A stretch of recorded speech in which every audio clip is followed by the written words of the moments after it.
Fala galera, aqui são os meninos de Fora da Vila mais uma vez, eu sou o Carlos e hoje a gente vai encerrar a parte dentro de campo da nossa análise do elenco do Santos, levando em conta como terminou o time em 2021 e tentando prever algumas coisas também para 2022, as especulações, é, o que o Santos pode trazer aí de diferente, que pode acrescentar e como que o Santos pode desenhar aí para começar a próxima temporada. Para falar de atacantes, eu não sei nem por onde começar, porque foram muitas movimentações. Então, acho que eu vou começar lá atrás, falar das saídas. Esse ano foi o ano que, infelizmente, o Santos teve umas saídas muito importantes no ataque. A gente teve a principal saída, foi a saída do Soteldo. O Soteldo que saiu do Santos para resolver o imbróglio da dívida com o Raspato, foi jogar no Canadá e fez falta para o Santos. Por mais que a gente tenha comentado que o Lucas Braga é um jogador que acabou suprindo aquele espaço, tem características diferentes, mas que funciona, acabou. O Lucas Braga teve alguns bons momentos no ano, daí teve uma sequência bem ruim que o Santos não conseguia atacar e não tinha. Quando o Santos tem a posse de bola e não tem velocidade, para o Lucas Braga é horrível. E com o Carille ele voltou a aparecer bem, teve alguns bons jogos, foi decisivo, é um jogador que jogou de ala em alguns momentos, então conseguia voltar usando a velocidade dele, atacava, voltava, e é um jogador que tem o drible, tem essa característica de ir para cima, precisa ainda resolver algumas decisões que não são tão boas, assim, às vezes na hora de chutar ele erra, às vezes na hora de dar um passe cruzado, não sabe o que faz, às vezes demora, às vezes faz a opção ruim, né?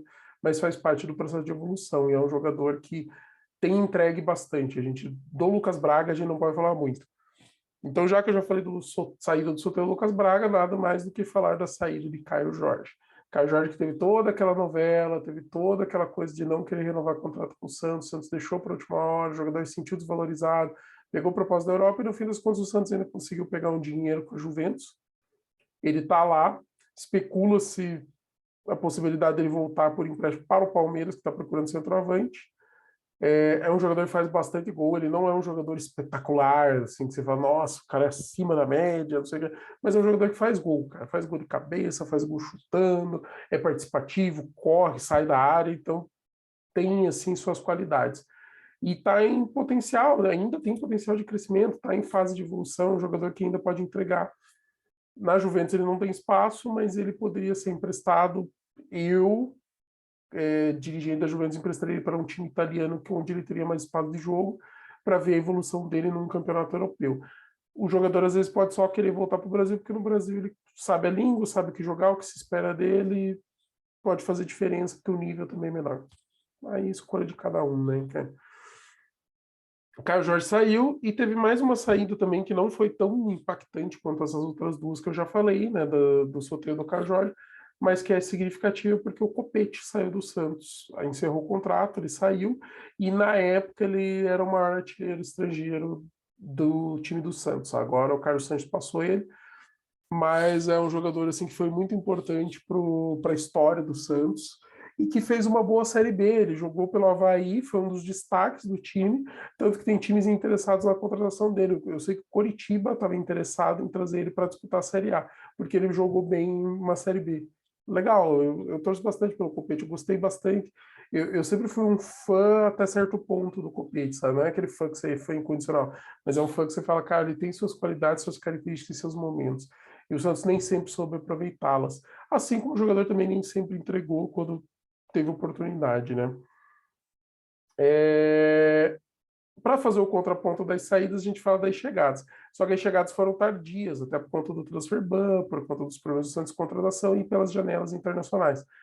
O Santos só foi anunciar jogadores de ataque em agosto, quando eles anunciaram o Léo Batistão no dia 21 e 2 dias depois, Diego Tardelli. Léo Batistão tem potencial de crescimento, mas não mostrou muito, só que é um jogador que tem a bola aérea muito forte, então ele teve algumas boas cabeçadas no ataque, mas principalmente na defesa, ajudando com o problema da bola parada defensiva do Santos. É um jogador que talvez com uma pré-temporada, sofreu lesão, ele jogou 10 jogos, sofreu lesão, ficou de fora, é um jogador que tem potencial ainda de ano que vem mostrar mais e trazer algo que o Santos talvez não tenha, até pelas características dele que eu já citei nessa questão aí de bola parada, bola aérea. É um jogador que é voluntarioso, corre, se esforça, tem uma certa qualidade, então entrosado no esquema do Carille, com uma pré-temporada para estar bem fisicamente, pode ser que seja um diferencial. Tardelli já se foi, então boa sorte, Tardelli, obrigado pela força. Você tem uma qualidade que em alguns momentos faltou ali para o Santos, tem uma raça, você se movimenta muito, só que claramente dá para ver que, pelo menos para um time do nível do Santos na primeira divisão, já não dá mais. Talvez o Tardelli jogando uma Série B para uma grande equipe ainda seja um diferencial, porque dá para ver que ele tem, só que ele está sem ritmo de jogo, muito tempo parado, com uma pré-temporada, com um esquema que favoreça, ele pode ser um jogador que ainda pode ajudar bastante alguma equipe. Dentro do elenco do Santos, a gente tem o Lucas Braga, que eu já citei, a gente tem o Marinho, que foi um dos grandes destaques da temporada anterior, e nessa temporada sofreu muito com lesão, não conseguiu ter sequência de jogo, mas que é uma dor de cabeça para os adversários, é um jogador que tem o diferencial do chute, tem o diferencial do drible, então tem velocidade, é um jogador que pode, e tem cabeça, né, sabe fazer jogadas e tal. Então, Marinho ainda é uma peça importante no elenco do Santos. A gente teve o Ângelo crescendo, né? Então ele começou ali com o Roland Paulista, aparecendo em alguns momentos, e principalmente quando o Marinho não pôde jogar, o Ângelo jogou bastante esse ano. Foi bem legal, assim, a gente começar a ver a evolução. Precisa aprender muito, precisa ainda desenvolver, tomar decisão, etc. Mas é um jogador que tem muito potencial que a gente pode contar aí para os próximos anos, né? Inclusive esse ano, eu acho que é um ano que faz mais sentido para o Ângelo, para ele aparecer mais, para ele crescer mais e talvez a partir de 2020, de 2023 ser um jogador fundamental mesmo do segundo semestre, né? A gente vê uma crescente no decorrer do ano. E, claro, Marcos Leonardo. Marcos Leonardo, que está no imbróglio de renovação de contrato, diz o Santos que fez a última proposta, que agora é meio que pegar ou largar, e pelo que dá para entender, não é salário. O problema são outras questões, como tempo de jogo, cláusula de rescisão. Os empresários do Marcos Leonardo querem uma cláusula de rescisão baixa, para o caso dele não ter espaços, ficar mais fácil de ser negociado, só que o Santos não quer correr o risco dele crescer e alguém chegar e depositar um valor relativamente baixo. O Santos quer 30 milhões de euros de cláusula e os representantes do Marcos Leonardo parece que não querem. Eles queriam uma que fosse mais baixa e conforme fosse tendo minutagem de jogo, fosse tendo tempo de jogo, fosse aumentando. Só que nada garante que ninguém vai pagar agora para fazer o investimento, sabe? Daí o cara tem um crescimento no Santos e a gente perde o jogador no meio do ano, por exemplo.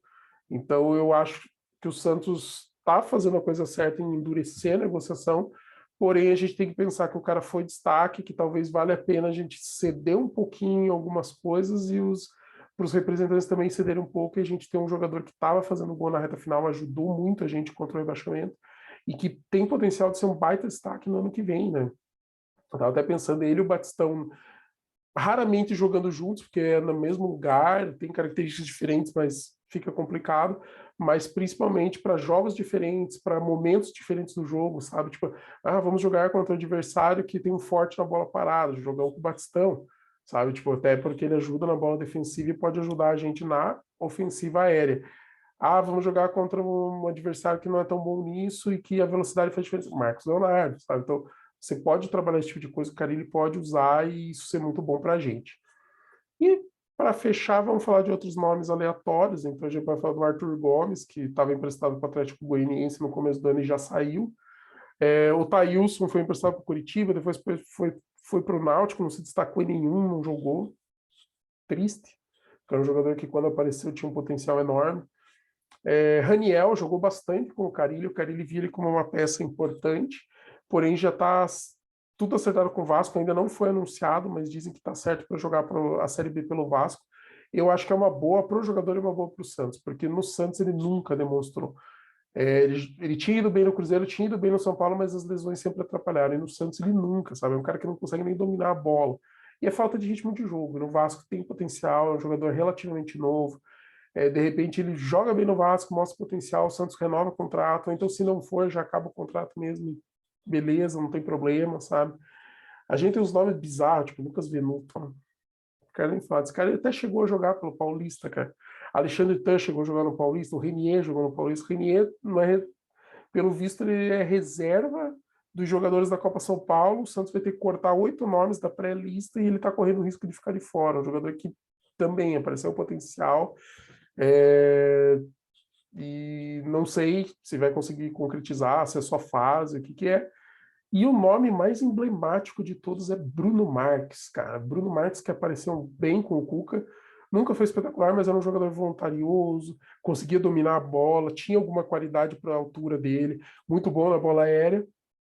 Porém, no decorrer desse ano, pouquíssimo aproveitado, quase não jogou. O Carille nem quer o cara, e os representantes dele estão procurando algum negócio fora do país.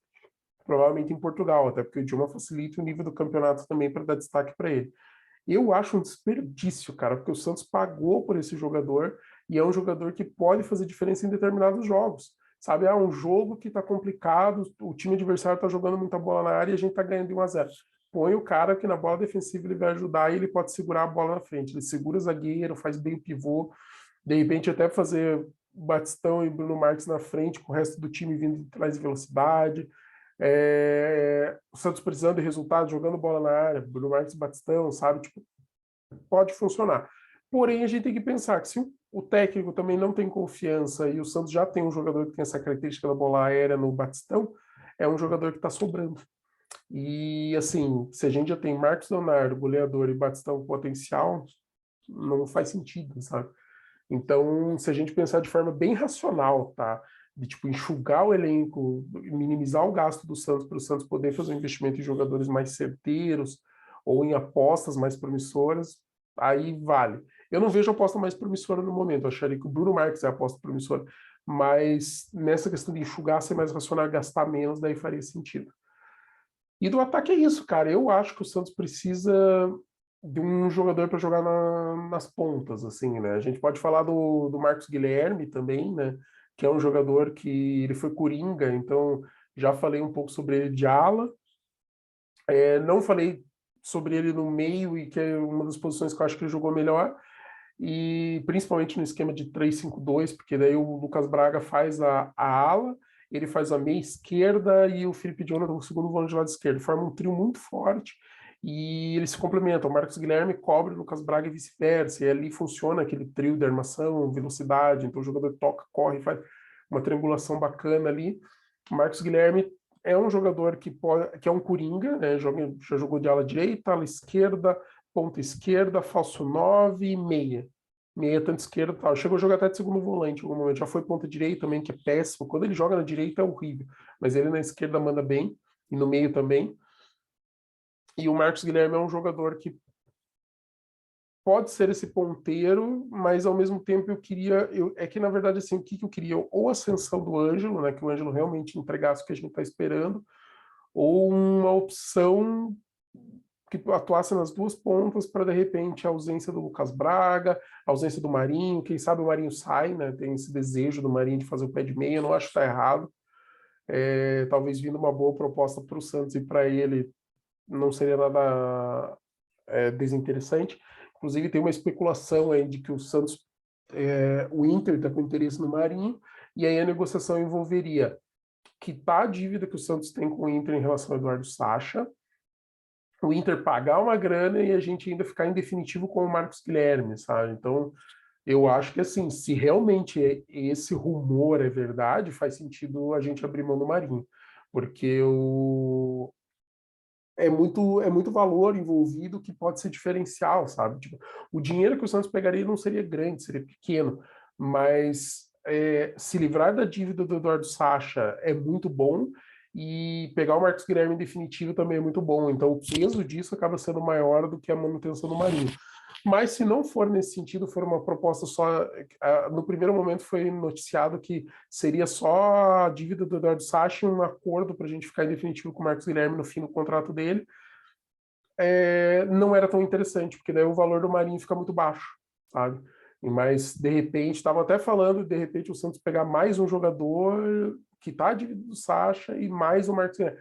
aí não tem nem que pensar, cara, porque de repente você traz o Patrick ou o Rodrigo Dourado, são jogadores que lá no Inter estão sem espaço, mas que podem trazer uma certa qualidade para o Santos. E segura o Marcos Guilherme, que é um jogador importante, e quita uma dívida, que é outra coisa importante, e daí você está abrindo mão do Marinho, que esse ano, infelizmente, não esteve bem. Daí a gente dá espaço para o Ângelo, só que aí vira uma necessidade de trazer mais um jogador de ponta de campo, sabe?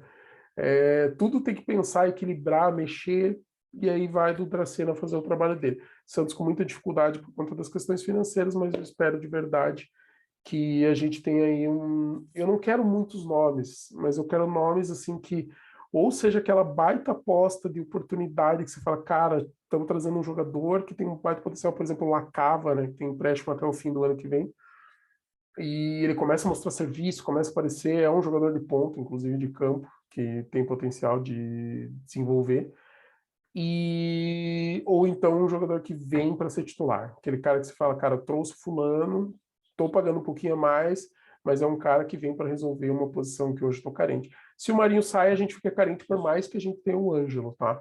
Agora, se o Marinho não sai, daí talvez a gente nem precise desse jogador, pensando em Marcos Guilherme, Lucas Braga, Marinho, Ângelo, Lacava, quem sabe crescendo, desenvolvendo, sabe? Então, tipo, começa a pensar num contexto maior, a gente vê o que pode ou não pode. Marinho saindo, ou o Ângelo assume de vez e começa a entregar, ou a gente tem que trazer um cara para ajudar no crescimento do Ângelo, não queimar ele. Traz um cara que assume, o Ângelo é a sombra do cara, vai entrar em alguns momentos, às vezes o cara joga na outra ponta e o Ângelo faz ali a direita, assim como aconteceu com o Marinho, né? Em alguns momentos ele não entrou no lugar do Marinho, ele ia para a direita, o Marinho às vezes jogava mais centralizado. Tudo questão aí de ser um elenco bem planejado. Eu gostaria que o Santos tivesse um elenco relativamente curto. Curto é que assim, não dá para falar em elenco curto. Assim, você vê lá na Inglaterra, assim, elenco curto, tipo, os caras gostam de trabalhar com 25, 26 jogadores. Só que eles têm um calendário, principalmente time que não está jogando competições europeias, o calendário é bem mais enxuto, então dá para ter um time bem mais curto. Mas assim, um elenco de 30 jogadores, estourando 34, pensando assim, três jogadores para cada posição e um goleiro a mais, sabe? Então, tipo, você teria 33 mais um. Faria sentido para o Santos trabalhar aí com o elenco aí dos 30, 32 jogadores, sabe? Não fugir muito disso, porque também você desmotiva o jogador, a gente precisa de jogadores que ou sejam titulares ou que façam sombra para o titular, que não, às vezes não vai estar bem em algum momento, às vezes vai precisar por causa de lesão, por causa de suspensão, e é isso que a gente espera. Então é isso, galera. Para o elenco do Santos, é isso que a gente está esperando. Então, aquilo que eu falei, a gente precisa de um lateral direito que pelo menos seja reserva, a gente precisa de um lateral esquerdo. Eu gostaria que viesse um para ser titular, mas se pelo menos fosse opção para o Felipe Jonathan, porque eu acho que o Moraes não fica depois do Paulista, talvez saia até antes. O Juventude está interessado nele, o Santos não vai comprar ele no final, porque é um valor caro, como eu falei, 1 milhão de euros. Um volante mais marcador, um meio de campo e um jogador de ponta, principalmente se o Marinho sair. E aí, renovação do Marcos Leonardo, para mim, deveria ser prioridade máxima. Galera, curta e comente, compartilhe, se inscreva no canal. Continuem acompanhando nosso trabalho. Um grande abraço a todos e para cima deles. Tchau, tchau.